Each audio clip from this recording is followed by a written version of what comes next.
कोई नहीं कर रहा। अभ्यर्थी तदा तस्मै स्थानानि कलये ददौ द्यूतम पानम स्त्रिया सूना यत्राधर्मस चतुर्विधा। ये 4 महापाप महाराज के राज्य में कोई नहीं कर रहा था उस समय। मदिरा नहीं पीना, जुआ नहीं खेलना महाराज परीक्षित के राज्य में, और पर स्त्री का सहवास नहीं करना, और किसी की हिंसा करके मांस नहीं खाना। ये 4 बातें। तो उन्होंने सोचा ये प्राय हमारे राज्य में है नहीं, तो इसके रहने के लिए स्थान दे दिया 4। शराब पीने वाले, पराई स्त्री के प्रति काम भाव रखने वाले, जुआ खेलने वाले और हिंसा करके मांस खाने वालों की बुद्धि में कलयुग का वास हो। और जहां कलयुग का वास है, लोभ, झूठ, चोरी, दुष्टता, स्वधर्म त्याग, व्यभिचार, दरिद्रता, कपट, कलह, दम, दूसरे पाप साप बढ़ते चले जाएंगे। मतलब घोर पाप कराता है जिसकी बुद्धि में। तो समझ लीजिए, मदिरापान, मांस भक्षण, परिस्त्री गमन, जुआ खेलना, ये 4 स्थान महाराज परीक्षित ने कलयुग को दिए। अब उन्होंने कहा महाराज आप तो ये सब कूड़े करकट दे दिए, और आपके राज्य में ऐसे है नहीं, मुझे डर लगता है। कोई एक तो स्थान महाराज हम पर दया करो, कोई एक स्थान तो थोड़ा। महाराज परीक्षित विचार करने लगे और कहा हमारे राज्य में कोई चोरी भी नहीं करता, तो जो स्वर्ण की चोरी करे उस पर।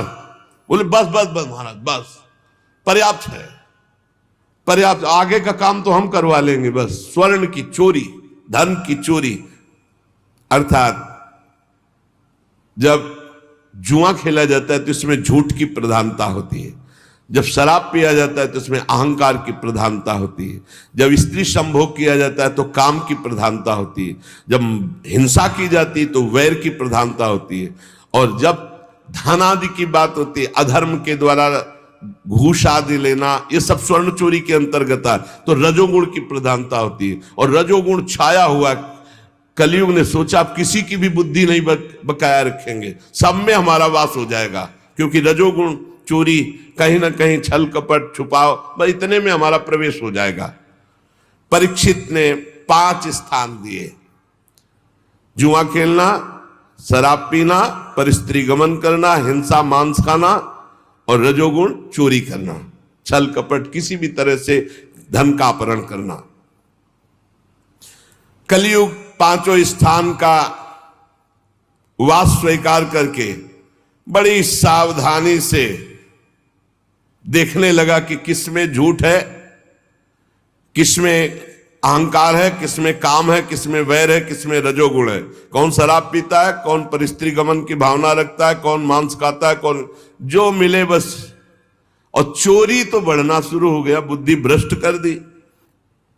राजा परीक्षित ने अपने पुण्य बल से धर्म के 3 चरण जोड़ दिए, तपस्या, पवित्रता और दया, और चौथा तो सत्य था ही। आश्वासन दिया जब तक हमारा राज्य है तब तक आप सुरक्षित रहेंगे। अभिमन्यु नंदन राजा परीक्षित बड़े प्रभावशाली। श्रुत जी कहते हैं अद्भुत कर्मा भगवान श्री कृष्ण की कृपा से राजा परीक्षित अपनी माता की कोख में अश्वस्थामा के ब्रह्मास्त्र से भगवान की कृपा से नहीं जले, भगवान का दर्शन पाया। लेकिन एक घटना घट गई कि एक छोटे ब्रह्म ऋषि बालक के शाप ने उनको भस्म कर दिया। तक्षक सर्प काटेगा आज के 7वें दिन और तुम मर जाओगे, तो वो बात ऐसी हुई। ब्रह्मास्त्र नहीं जला पाया, लेकिन